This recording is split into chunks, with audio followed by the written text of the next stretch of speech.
Hello, everyone, and welcome back to another episode of the Football Fignuts podcast. This is season 5, episode 10. If you counted all of them, that's 204 episodes of goodness and beer. I'm Craig. My name is Britt. Britt, we have survived week 1 of 2021 NFL. Profitably, too, I might That's add. correct. Very correct. Profit was made. Step 1, Step 1, do the metrics. Step 2, listen to us. Step 3, profit. That's it. Those are easy steps. Everyone should follow them, really.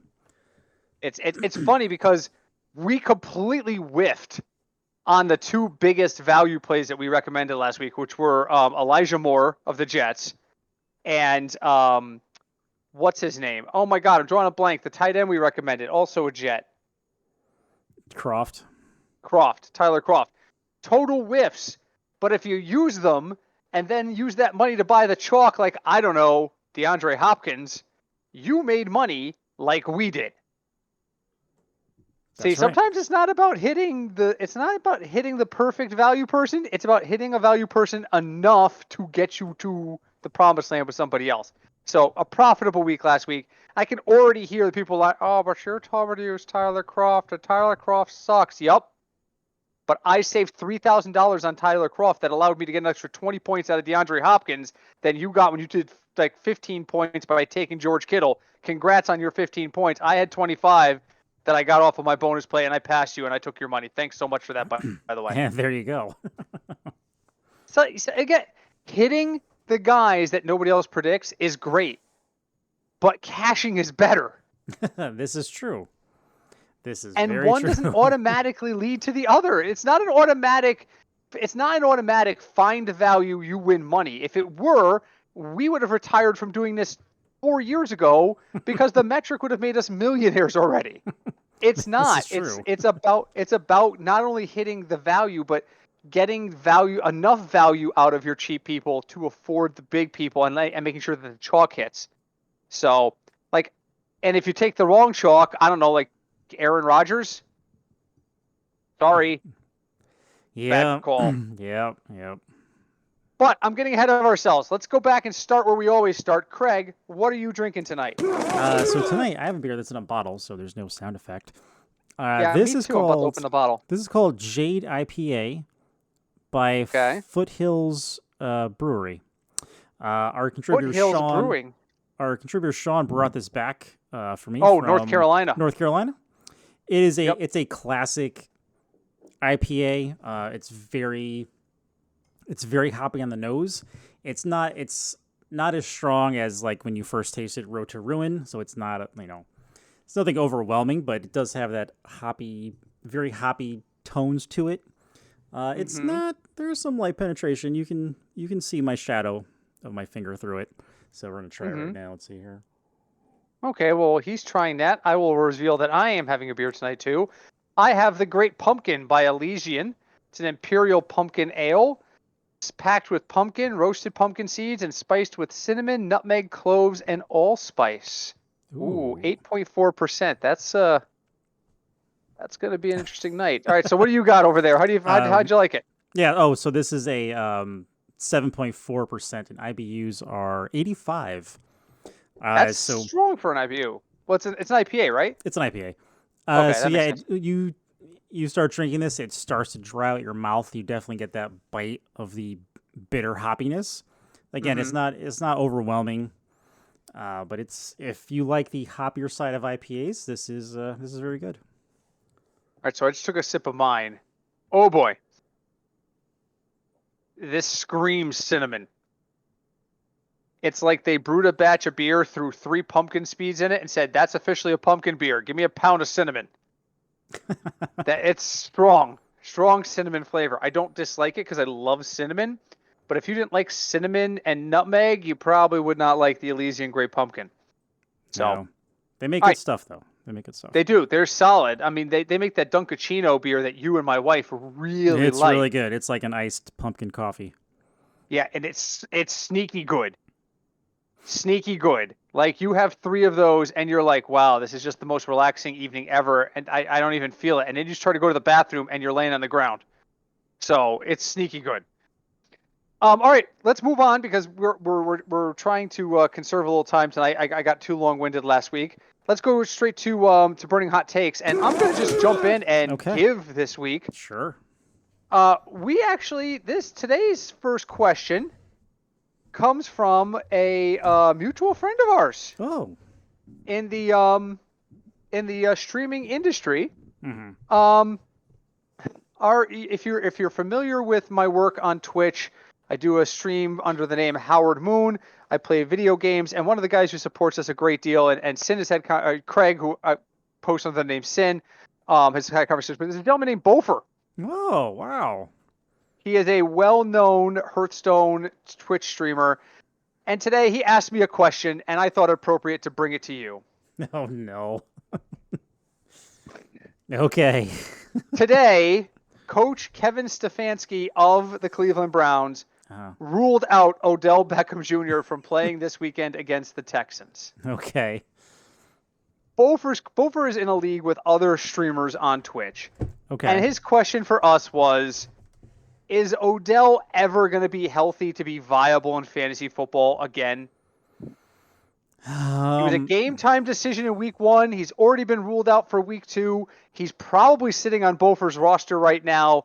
For all of our friends, Bofer included, who have Odell Beckham Jr. taking up space on a roster. Wow. Can we count on him? Okay, so in DFS, everyone is a maybe because it's week to week, right? Mm-hmm. Long term, I really don't know. Like, it really depends how deep your bench is. They seem to really like Schwartz. That was his name, right? Schwartz, the replacement. Schwartz. Peoples-Jones is another one. They're very deep. They spread the ball around, so I honestly, after watching them since Odell's been there, I think they're actually better when Odell is not playing. And they have 2 pass-catching tight ends in Njoku and Hooper. Yeah, and both of them are capable. I don't think Hooper did anything against the Chiefs. No, but Njoku had a decent day against the Chiefs. He had a couple. He only had like 3 catches, but he had like 50 or 60 yards because they were decent runs. So I mean, if you need if you're hurting at receiver and you have him on your bench, I would definitely. I mean, if you want to give it another week, maybe, and see if he plays week 3, but I would consider dropping him if you need someone like in a flex spot. I don't think you can rely on him and Bofer is a Browns fan too. So if you're approaching this, from a fandom's perspective, calm down. Cleveland is not bad. You guys are very deep, but from a fantasy perspective, you're probably going to need to keep you're going to need to have backup plans for Odell every week. Until he plays 2 or 3 consecutive weeks, you need to have backup plans every week. Right. So, all right, good answer. What do you got for me? So for me, this first week, I just want to know, was there anything that surprised you in week 1 that was like, oh my God, how did that just happen? Yeah, one huge thing surprised me, and it was how badly Green Bay was manhandled by New Orleans. In what was essentially a neutral site game because of Jacksonville, right? Yep. Was essentially a neutral site game with a team that we've all, in one way, shape, or form, downgraded. I know you didn't downgrade Kamara, but I know all of us approached Kamara with just an extra ounce of like, I don't know, because it was a quarterback change. Mm-hmm. All of us approached it. Not only that they won that game, but that Green Bay was manhandled. Like the ghost of Drew Brees just put his hand on the forehead of Aaron Rodgers and went, "Sit down, son." That was what shocked me this week. But here's the thing. And somebody said it, I think it might have been Mike Clay said it today on Sirius XM. The best remedy for a bad loss is a game against Detroit. And that's what Green Bay gets this week. Sad. Sad, but most likely true. That's true. I know Teddy Bridgewater, not Teddy Bridgewater. Off? No. A quarterback in Jameis Winston, sorry. Yeah, Jameis. Okay, I wasn't sure if you were talking about Detroit. Jameis Winston, he passed for, I think it was 178 yards and 5 touchdowns. Yeah. That's insane. Yeah. And it really shows with Aaron Rodgers not being at OTAs in the offseason. Like, I know we always say you shouldn't look at preseason games, but like the stuff that they do before preseason games, they get all their timing down and rhythm in practice, not in preseason games. And it really it really showed. But I also found out this other interesting stat. After a loss, Aaron Rodgers is 6-0. So we'll see what happens. And half of those, I would be interested to know how many of those 6 wins came against Detroit, because I bet you at least 1 or 2 of them did. Probably.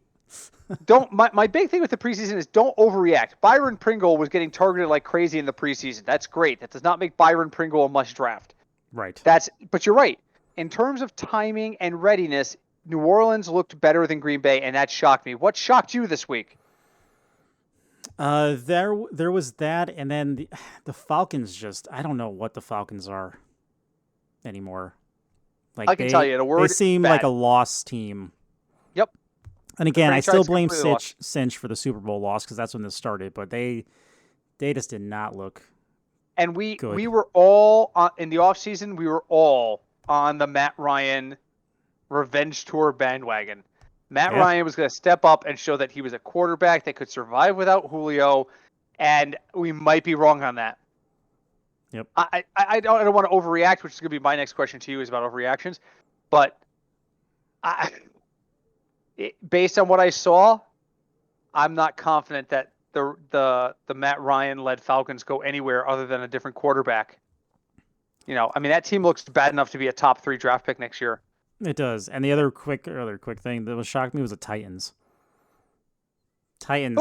Why? Why does that shock you? You know why it shocks me? You know why it shocks me is because everyone's like, "Oh my God, they got Julio Jones. They have Derrick Henry." Julio Jones, their coach is mad at Julio Jones for getting a personal penalty against him to cost him 15 yards. Derrick Henry, they were like within the 10-yard line or a 5-yard line, and he got stopped 3 times in a row. Like the Titans, I don't know. It's like some weeks they look unstoppable, and other times they look like a Pop Warner team. I don't know. This should not be shocking. The entire offseason, you and I said, well, at least I said it, and you kind of agree with me, so you need to take some credit here. Ryan Tannehill is still just Ryan Tannehill. He came off the bench 2 years ago and led them to the AFC Championship. He's got Derrick Henry. He made a star out of A.J. Brown. He made Jonnu Smith desirable to the Patriots. He did all these things. Mm-hmm. But he's still Ryan Tannehill. And that does not... I've never been on the Ryan Tannehill train, which is terrible because I have him in 2 leagues. I have shares of Ryan Tannehill because there just came a point where it was like Ryan Tannehill or Jordan Love. Well, I'll take Ryan Tannehill. So, but we've never been super huge on him, and this is why. Why. I think Tennessee is really, really bad. I think they are a one-player team, and that one player is named Derrick Henry. Mm-hmm. I'm sorry. That's what I think. Now, watch them go 15-1 and prove me wrong. But more power to them if they can. I don't think they can. Yeah, I agree. If they figure out how to stop Derrick Henry, then that kind of shuts their entire offense down. Yes, Derrick Henry. I honestly believe Derrick Henry is their offense. And I know a lot of people disagree with that. That's fair. I'm right. You're not. That's the end of that. So, all right. Third and final question, really quick. Okay.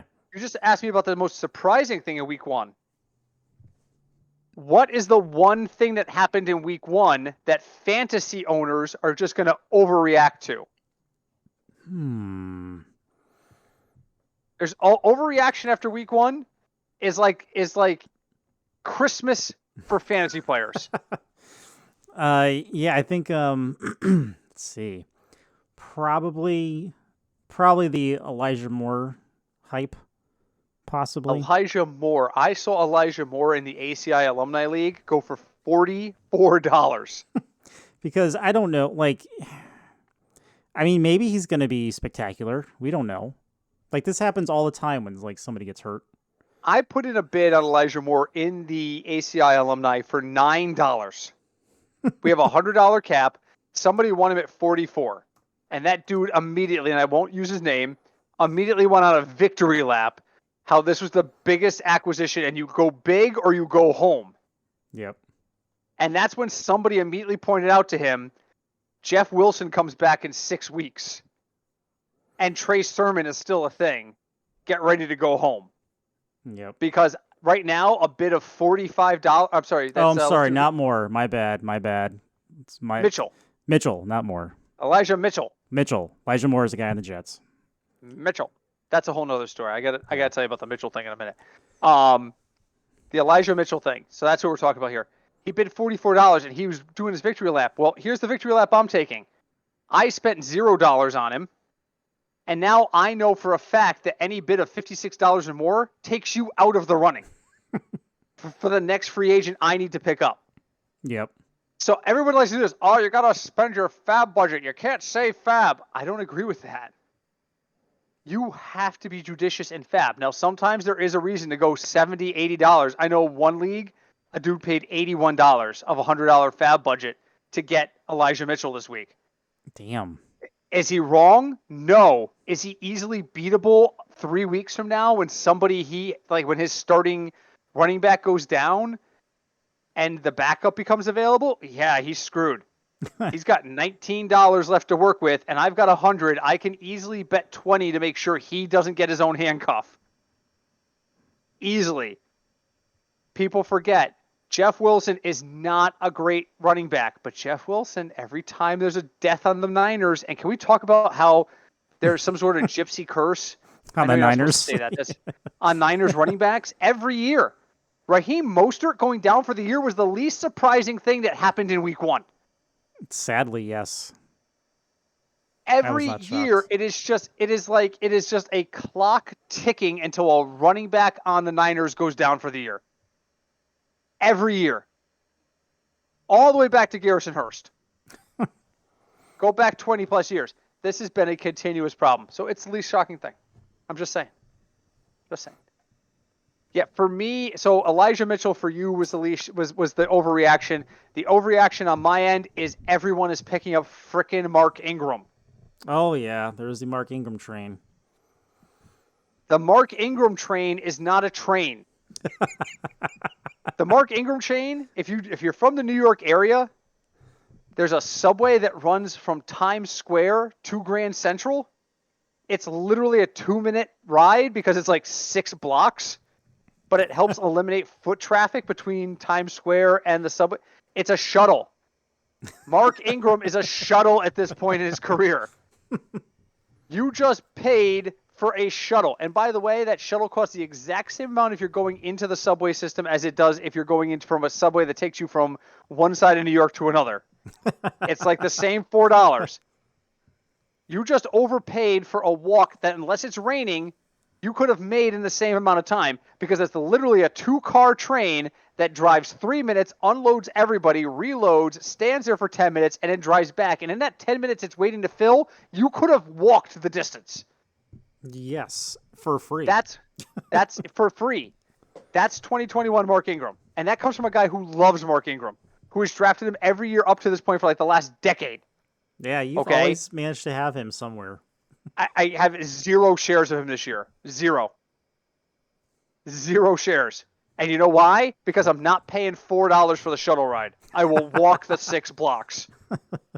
And when you get off that train, I'll have already gotten myself a pretzel and a coffee, and I'll be waiting for your ass. So there it is. Here's your overreactions. Oh my God, we burned 20 minutes already. Damn. All right, let's get to the metric. Okay. So, like I said, profitable week last week, not because our values hit, but because our values were so valuable that they got us money to do other things. So I went back to the metric and I said, listen, last week you gave me 12 quarterbacks to choose from. And the metric looked at me and went, okay, listen, I'm not going to give you 12 quarterbacks at the value line. And I said, thank you. He goes, I've got 22. No joke. I have 22 quarterbacks that are 3x or better this week. Damn. Virtually every starter that's not named Zach Wilson, Lamar Jackson, Ben Roethlisberger, or Kyler Murray is value. Well, wait a minute. Lamar and Kyler are good. Yep, but they're priced up. Yeah, Lamar Jackson's 8,000. So we have 2 guys. Yeah. We have 2 guys above the mythical 4x line. And that's where I'm focusing this week. And those guys are Justin Herbert and Dak Prescott. Ironically enough, playing each other. Right? That's true. Oh, I also skipped America's favorite game, didn't I? You did. We'll have to go back to that if we have time. All right. We'll have to go back to that if we have time. I don't even know if we're going to have time today for America's favorite game, which is sad. But we'll see what we can do. You know what? Let's just skip America's favorite game this week. Give you a week off from getting embarrassed. I know. By my terrible things. I'm looking up I didn't even pull up the lines yet. Oh. Let me go here. Sporting News. Let's use theirs. They have okay. So the best two quarterbacks according to the metric are in the same game. It's Dallas and it's LA.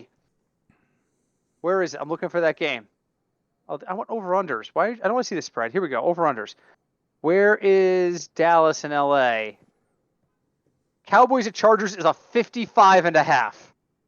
Damn. I mean, I could see that having the potential to be a shootout, possibly. And you know what? Those quarterbacks, Dak is 6,800 and Herbert is 6,700. They're both going to put up at least 27 points. At least. More than likely. I would say their ceiling is probably closer to 30. 25 to 30 points is absolutely possible there. So those are my picks. If you had to use one, would you take Herbert or would you take Dak? And then who do you like this week? Out of those two, I would take Herbert. I know you're not big on the Chargers this year, but I feel like at any time that the Cowboys can break all of them physically. So fair. I would take Herbert. I do for a little bit cheaper. Aaron Rodgers is 66 and he's playing the Lions. So you're not all right. So you're not scared away by last week's performance. I'm not. There you go. If you need to go ultra cheap, Teddy Bridgewater is only 5,400. Playing Jacksonville. In Jacksonville, weather's going to be nice, maybe, but he's probably reliable for 18 to 20 points, and that puts him in value because he's only 5,400. So I'm going to probably take a lot of shares at Dak this week, honestly, because I think Dak. I was impressed with the Cowboys. I was impressed. So just to ruin the rest of America's favorite game, the other high of the week are Chiefs at Ravens is a 55.5. Titans at Seahawks is a 53.5. Give me the under in that. I don't think Titans at Seahawks is going to 53.5. Falcons at Tampa is 51.5. I'll take the under in that. And Vikings at Cardinals is a 51. Really? Cardinals lit.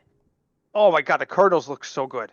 They do. They finally look like the team that everyone thought they were going to be 3 years ago.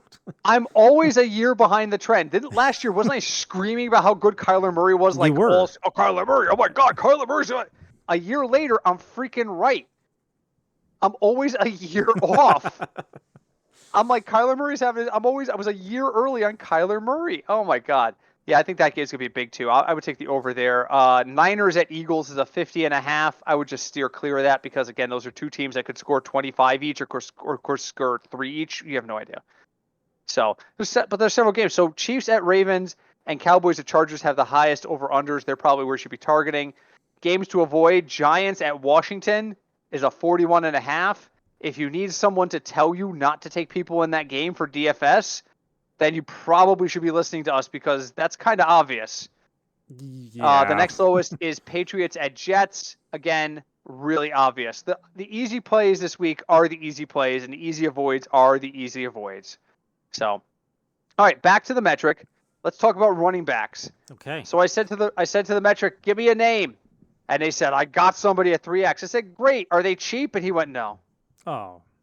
And he said, Nick Chubb. I got Nick Chubb for 25 points, and he's only going to cost you $7,800. I'm like, only $7,800. So now I've spent $15,000 between my quarterback and my running back to get value. And the metric was like, yeah. And I'm like, all right, well, who's the next best thing? And they said, well, Javonte Williams. I got him at 4,400, and I got him for about 13 points. All right, that's the next best thing. So I'm going to probably use the Chubb Javonte Williams combo pretty liberally.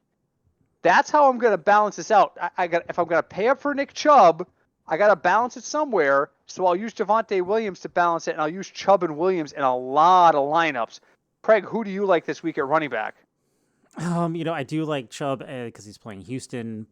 And then, like you said, he is expensive, so you are going to balance that out either at your running back or you're going to have to take two really cheap receivers, so you're going to have to really figure out what you want to do. I think Javonte Williams is going to have a good year, and, he's playing Jacksonville. Not that great of a defense. He could have a really good game. And then Chase Edmonds, he's at 4,900. 4,900. He's probably good for 16 points. I think that's a safe bet. Yeah. I think that's a safe bet if you're looking for in a cash game. Why does my formula say that's not value? 16 divided by 4.9 is more than 3. That's like 3.1. Is my formulas off? Is that why no one's at value this week? Is because the freaking formulas and the metric are off? You'll have to argue with Excel. Hold on. I'm gonna do this. We'll do it live. 16 divided by 4.9. Mm-hmm. No, that's equals. That's a formula, you dumbass. That's 3.26. Chase Edmonds in the value line. Oh, well, there you have it. Why is it showing me that he's not? The math. There's something wrong with our formulas. Oh no. My God! Don't say that on air. We'll edit that out, right? We can do that in post. There was a great. I have to send you this movie sometime. There was a great Riff Tracks Live where the special effects were so bad that one of the commentators just went, "We're going to edit this in post, right?" And another guy went, "What the hell's post?" It was that bad. It was, oh my God, it was the worst CGI I've ever seen. It was like so obvious CGI, it wasn't even funny, but that's beside the point. Okay, there appears to be an error in my formula, so we kind of have to pay attention to the numbers this week. That's okay. Stuff happens. So Chase Edmonds might be a value play then, because at 4,900, I've got him pegged for 16 points. That's just over 3x. Do I want to use Chase Edmonds instead of Javonte Williams? I mean, you can. You're going to have to really just... You may have to go light on receiver or tight end, possibly, depending. That's $500 I need to save somewhere else. Right. But that's doable, right? I mean, that's not insane. Oh, and okay. Quick aside. Sure. So for those who don't know, there's been more states that are allowing sports gambling this year. So, and, it involves FanDuel and DraftKings. So our state, it's going to be legal next month. So there's all kinds of commercials on for DraftKings and FanDuel. Oh, my God. Can I just say, for someone who's been using FanDuel since it's been around, the lineup that they show you on that commercial, it is impossible for you to ever do that lineup. Yeah, you can't afford it. There's no way to do it. So don't think, oh, my God, the commercial is trying to tell me something. You can't do it. You cannot afford the players that they show on that commercial. Yeah. This is easy. They show you Patrick Mahomes, Dalvin Cook, Christian McCaffrey, DeAndre Hopkins, Tyreek Hill, and Amari Cooper as your basic. That's okay on any given week. That's $60,000 worth of players right there when you already have a 50,000 cap, and you don't even have a tight end, a flex, or a defense yet. Exactly. And breaking news, they ain't free. Nope. What drives me nuts about those commercials is the come play with us at promotions they run. Like I saw one today. It was like, bet $10 on any parlay and it's absolutely free. If you lose, you get your $10 back. Go ahead and pause your DVR at that point and read the fine print. Yes, they take your $10 and apply it to the bet. If you lose, you get a $10 site credit. That's not actual money. That's a site credit. All they're basically doing is getting you a second chance to make your money back. Yeah, they're just giving you a free ticket worth $10. It's a free ticket. So you think to yourself, I'm going to open FanDuel and chuck $10 at. I'm going to put the weirdest parlay of all time because if it comes out, I win $700. And if it doesn't, well, they're going to give me my $10 back. No, they're not. They're going to put your $10 in site credit into your account. And if you try to withdraw it, they're going to tell you, well, you have to bet it like 4 times over before you can withdraw it again. Exactly. So even if you hit your obscene, so say second chance, you go and you play a smarter parlay and you win like $75. Now your account says you have $85, the 10 plus the 75. You can still only withdraw the 75. Exactly. So that bet isn't free. You make sure you read the fine print on these things. Free things don't require for you to pay for them in advance and get a rebate. This is not like buying a vacuum cleaner at Kohl's. Exactly. This is sports betting. And people are just like, I was like what the opening night was like, we'll give you 73 points on Tampa Bay. Oh, that's right. Yep. Read the fine print. The payoff is in site credit. Oh, so I'm going to bet $5 on Tampa Bay and I'll win $25. You win $25 in site credit. Go ahead and try to withdraw that $25. It's like, it's like when you go to an amusement park and you get tokens that are only good there. Yes. I dare you to withdraw that $25 after you win because it was a sure bet. No. What they want is you to give them $5, bet the sure bet, win $25 into your account that you can't withdraw so that you make a $25 bet the next week and lose. And then you're like, oh, I can bet again. I'll just put more money in and bet again. And even if you're smart enough at that point to say this isn't worth it, they've already stolen $5 of your money. The $5 you gave them to start the whole process is gone. Make smart decisions when you wager, folks. The house doesn't lose. That the house always wins didn't come out of nowhere.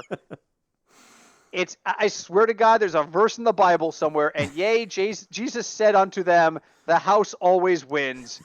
Amen. It's in there somewhere, folks. It's older than time. Does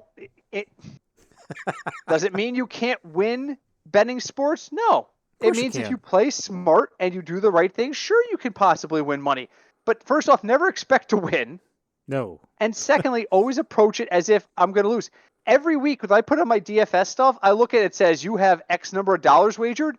Before I even consider putting in another pool, I say to myself, can I lose that extra $10? Can I lose that extra $50? Can I lose that extra $100? If the answer is no, I can't, or I'll be upset when I do, I don't bet it. Right. Don't bet it. What's the old expression we used to use in this? Take all the money in your wallet, take the deed to your house, put the deed to your house away. Right. Then bet. Exactly. All right. I'm done with It's fine. Here's how we save time. It did need to be said. Here's how we save time on this podcast by wasting it lecturing you on the evils of gambling. So now let's talk about wide receiver values. Wide receiver values. There are none. Take Tyreek Hill. The end. Craig? Yeah. Actually, that's not entirely true. Keenan Allen, I believe. I'm looking again at my math. Keenan Allen appears to be above the value line. Darnell Mooney is above the value line. Terrace Marshall Jr.? Who the frick is that? He's on Carolina. Byron Edwards. Yeah, there's definitely a math issue here. I'm looking at these numbers right now, and I'm realizing that 3 times 3 is not 12. Not in this state. No. So we do have some more value plays than I had indicated on the spreadsheet I sent to you. So Keenan Allen's an option. And again, that's supposed to be high scoring, right? Right. That's a high scoring game. Tyreek Hill, it's going to cost you 8,400, but it's a high scoring game. I think there's value to be had there. There's definitely value to be had there. Who do you like this week at wide receiver? So if I'm going down, I'm going with Darnell Mooney and Terrace Marshall Jr. I might put some money on Brian Edwards. I don't know. We saw stuff late out of him the other night, but I'll probably wait another week or two to see if it pans out. But don't be shocked if you see a lot of Tyreek Hill and Darnell Mooney comboed in my my pools this week. And if I use Keenan Allen, I'm absolutely stacking him with Justin Herbert. So, who do you like this week? Right. So if I want to go expensive, I would look at Tyreek Hill or Devontae Adams if I'm going to use Rodgers because I also like stacking. Mm-hmm. If you're looking for the cheaper plays, I'm going to say if you want to use Jamar Chase, now's the time to do it because his salary is just going to keep going up because right now he's $5,000. Another person to look at for me would be Courtland Sutton because he is $5,200 and Jerry Jeudy is injured. So, oh my God, that was brutal to watch. Yeah, that was his ankle faced the wrong way.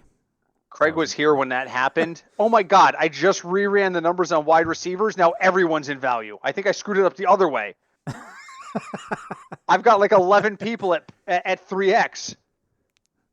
All right, so I'm just going to run down the list. Tyreek Hill, Keenan Allen, Darnell Mooney, Brian Edwards, Terrace Marshall Jr., Jamar Chase. I have at 3.1. Marvin Jones, Rondale Moore. I liked what I saw out of Rondale Moore. He was another value play I used last week, and I liked that a lot. Hunter Renfrow, Devontae Adams, even though he's 8,300, if Aaron Rodgers goes off, it's going to be the Adams. Marquez Callaway and Jalen Reagor. I am not using Jalen Reagor.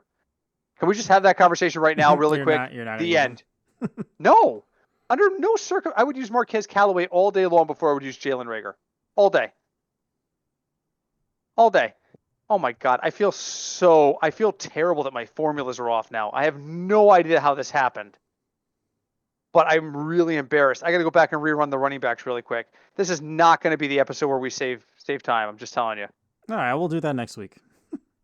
Next week, it's going to be a 15-minute episode. Hi, I'm Britt. I'm Craig. Good night.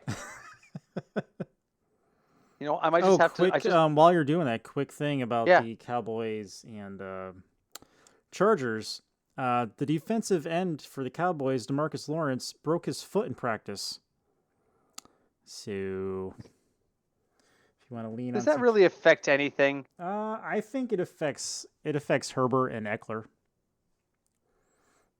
Yeah, I can see that.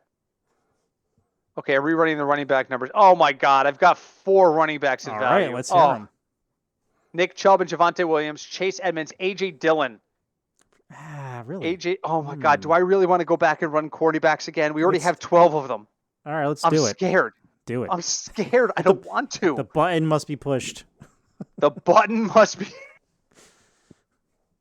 If you've ever watched my stream, you know exactly what that means. And if you haven't watched my stream, then you should come. Oh my God, everyone's at 3x. Okay, of the starting quarterbacks not at 3x, it's Kirk Cousins, Jimmy Garoppolo, Trevor Lawrence, Andy Dalton, and Justin Fields. And he's not even a starter. So not in value. Not. Kirk Cousins, Garoppolo, Lawrence, and Dalton. Avoid them. Everyone else is at 3x. Unbelievable. I have no idea how this all got foobarred. But Justin Herbert's even a stronger value now than Dak Prescott. I have no idea how my formulas got screwed up in this spreadsheet. It's yelling at me. Okay. Let's move on to tight ends. Let's and you know what? I'm gonna update this live so I can tell you who the value tight ends are accurately. Okay. Oh my God. All right, 2 value tight ends. And I just reran the numbers, so I'm confident. All right. Tyler Higbee at 4,100, Rams at Colts, and Adam Troutman, 3,000. He's gonna score 9.3 in my estimation for New Orleans. Higbee and Troutman. You had to like what you saw out of Higbee last week, right? Oh, I did. Freaking Matt Stafford. Matt Stafford looks man. like he's still looks got like it. a man reborn. Yeah, he looks like he has a lot of weapons now. He has a quarterback coach. He's like 25 years old out there again. Yep. He's having fun. Oh, you know what? We didn't bring this up during overreaction period, but one of the overreactions I'm seeing. Yeah. Bobby Woods is done. All they did was throw to Cooper Kupp and Tyler Higbee. You got to trade Robert Woods. Stop it. Stop it. Stafford is not Aaron Rodgers. Because he favored Kupp one game does not mean that Bobby Trees is done. No. And I think it was Jeff Ratcliffe pointed this out today on SiriusXM. So don't panic sell on Bobby Woods. No, God, no. If you do, then, trade him to me. Cheap. That's right. Because I'll take him. Stafford had 4 pass attempts inside the 10-yard line last week. He targeted Higbee once, he targeted Kupp once, and he targeted Woods twice. Woods had the best corner on... Who the hell they were playing? I don't even remember who they were playing. I'm drawing a blank on this. Who did the Rams play last week? They played a team. Yeah. Their best corner was on Bobby Woods. He shadowed him the entire game. Stafford is not stupid. Oh, they played the Bears. The Bears. In short yardage situations, he will not force the ball. He will chuck it downfield expecting that you're going to outrun the defender and get it, and that there's a lot of pickoffs that happen that way. But in short yardage situations, he is not sloppy with the ball. That if he's targeting Woods in the end zone, then there's a reason. And if he's not targeting him, then there's a reason for that too. Patience on Robert Woods. So this week, I am going to have a ton of shares of Tyler Higbee. I am going to be all in on Tyler Higbee at 4,100. All in. Because Noah Fant is more expensive. George Kittle is over 6K. That's a lot. Kelsey is literally 8,500. He's twice that. You can't. I mean, you could do that. Then you're going to have nobody at receiving. But you could, if you really wanted. So who do you like at tight end this week? Early on, people who are getting hot, their sellers are still lower. So now's the time to use Tyler Higbee because he's 4,100. Can I just point out? Yeah. Go ahead. No, I was going to say Adam Troutman also definitely on the way up in tight ends, and he's only 3,000. So also a good time to use him. I just want to point out that our good friend Darren Waller, 2 years ago when we first started using him, at this point in the season, he was like $4,000. He is 7,600 this week. That's right. We raised his salary. Hope he's happy. We were right. We were right about Darren Waller. From the get-go, the metric was right about Darren Waller. Week 1, I had to look up who Darren Waller was. And now everyone knows who Darren Waller is. Because my model said Darren Waller's going to have a big day, and I went, who the hell is Darren Waller? And now he was the second or third tight end drafted in everyone's fantasy draft this year. Yes. All right, let's run the defense numbers really quick because I'm an idiot and I really feel really terrible about this. All right, great news. There are no values at defense this week. Pick one. The highest value option is Minnesota at Arizona. I don't buy that for my life. No. My model says they're going to score 6 points fantasy-wise against Arizona. I doubt that. I really think that's going to be a negative score.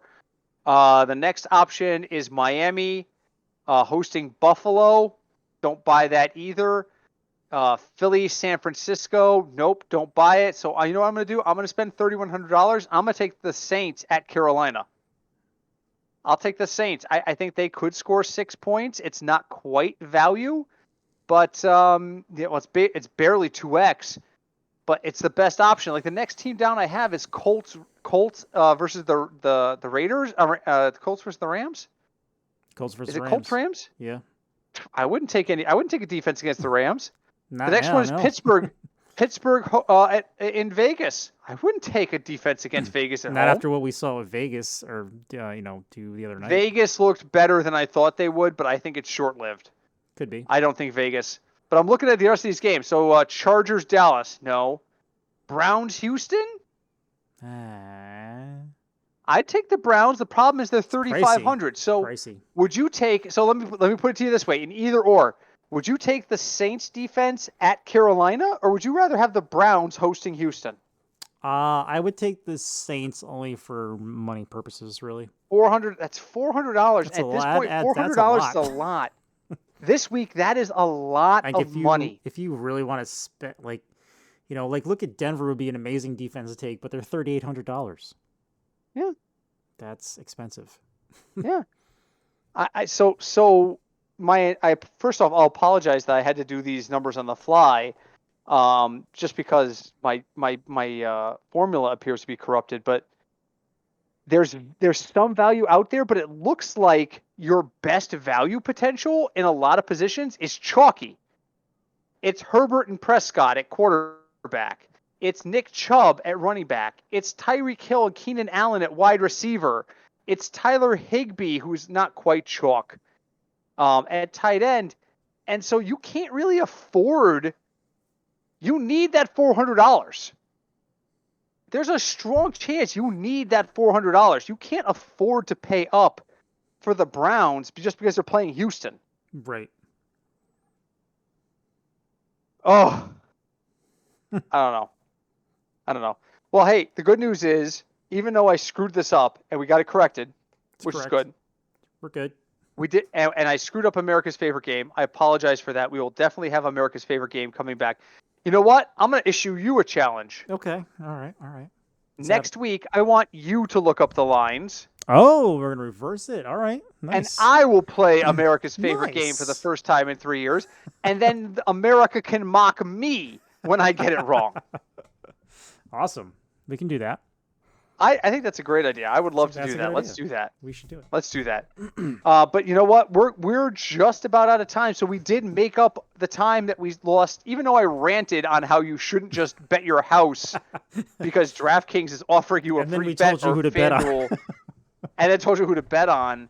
It's all the sportsbook stuff now. The DFS stuff has been legal in Connecticut for over 5 years. Yeah. I mean, 3 years ago when they were talking about legislation to restrict it, Craig and I were having nervous drinks at the bar. Like, is our podcast going to go down the tubes? Because it's only 2 years in and they're talking about restricted shit. And it didn't happen. But, I mean, sportsbook stuff, I mean, maybe I don't foresee this podcast becoming anything sportsbooky, but do we bring in some of our contributors to start? Oh my God. I just had a vision in my mind as I was formulating that sentence to say, do we bring in any contributors to consider doing that? I just had a picture in my mind of the Cinch and Sean sitting around Mike's talking for 6 hours nonstop about Minnesota at Arizona and the line. I mean, we could definitely do a test episode. We can do a pilot. We could do a pilot. That would be, but listen. Our data cap is real. We're going to have to create a separate account for that. I am not losing our time here so that Sean can debate whether or not the third string running back impacts the game. Because I've already gotten vision of it. So really quick, before we go to final thoughts, did you watch any of the Peyton Manning, Eli Manning special mega cast? I missed that. I've seen clips, but I did not watch it live. I didn't watch it live either, but I saw the clip. Did you see the clip where Peyton Manning was showing the audience how signals are called in the huddle? I didn't see that clip. So he gets up off the couch. He takes the Raiders helmet off of the table. Okay. And puts it on his head like a hat because it doesn't fit on his head. Okay. And at the same time that Lamar Jackson is in the huddle, he starts calling signals like he used to do in the huddle. So he's just making up a play name as he goes, like left, right, Omaha, 35, double hitch. And he points out that the amount of time that Lamar is in the huddle clearly indicates that he's calling 2 plays. Because they're in that huddle for so long and Lamar's talking the whole time that he's clearly calling 2 plays in case he needs to check down based on the defense, right?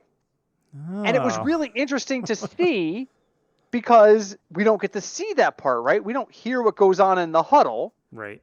But he was showing, here's how a play is called in the huddle. And the fact that he talked that long, he stands up, he takes the helmet off. He goes, I have to take that off. My head is too big. But that shows you how he's definitely calling 2 plays. And out of complete silence, you hear Eli through whatever simulcast they're using going, I'm shocked your head is too big for that helmet. And it was hysterical. It was both insightful and funny at the same time. Epic. It was awesome. I will absolutely be watching that going forward. No question. Find that. No question. So, on to final thoughts. I'm going to use that as my final thought. If you have not had a chance to see the mega cast that ESPN is doing, if they're going to be doing it every week, at a boring part of the game on Monday night, switch to ESPN2. Watch Eli Manning and Peyton Manning watching a game virtually together where 2 quarterbacks who understand the game and have experienced the game on a level that we can't understand because we haven't played it the way they have, explain to us how things are working. Because that was really insightful to me. It's not like, so literally Lamar is going into the huddle and going, here's play 1, here's play 2 if I check down, go get him. And we wouldn't know that until he sits there and goes, you see how long he's taking? That means he's calling 2 plays. That was fantastic for me. So my advice is to make sure you watch that. Craig, what's your final thought this week? My final thought is I'm just going to stick with what you mentioned before and go with the week 1 overreaction knee-jerk things. Don't trade away your whole team for something you're going to regret in 2 weeks. So the first 3 weeks of fantasy is always iffy, kind of rough waters. So don't sell your whole team off if you lost. Patience. Patience. React. Don't overreact. I had to cut Sony Michel in one of my leagues this week because I needed to pick up somebody. I can't even remember who or why, but Sony Michel is now all of a sudden available in like 40% of all leagues because Darrell Henderson was the workhorse and Sony Michel didn't do anything. That people were, Sony Michel went to the Rams. He just got there. He literally has had the playbook for 10 days. Yeah. Tell me about a book that you completely read, understood, and was able to implement on a professional level in under 10 days. Don't overreact, folks. Don't overreact. Week 1 is not the same as week 17. Does that mean you have to hold Sony Michel? No, but you have to be patient. If it's week 7 and Sony Michel's entire season is 4 rushes for 12 yards, then cut him. Right.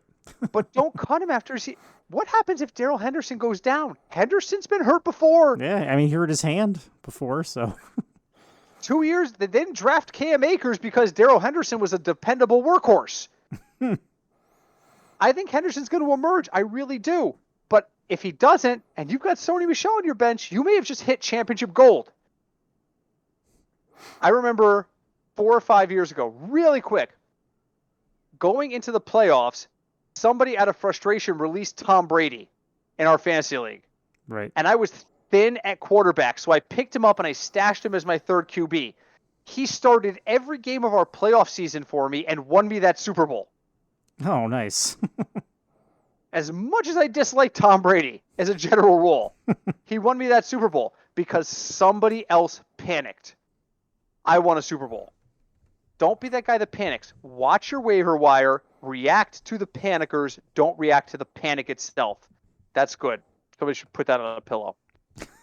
The other thing you should do is rate us wherever you listen to us. We are on Apple. We are on Player FM. We are on Stitcher. We are on Spotify. We are on, we weren't on Anchor.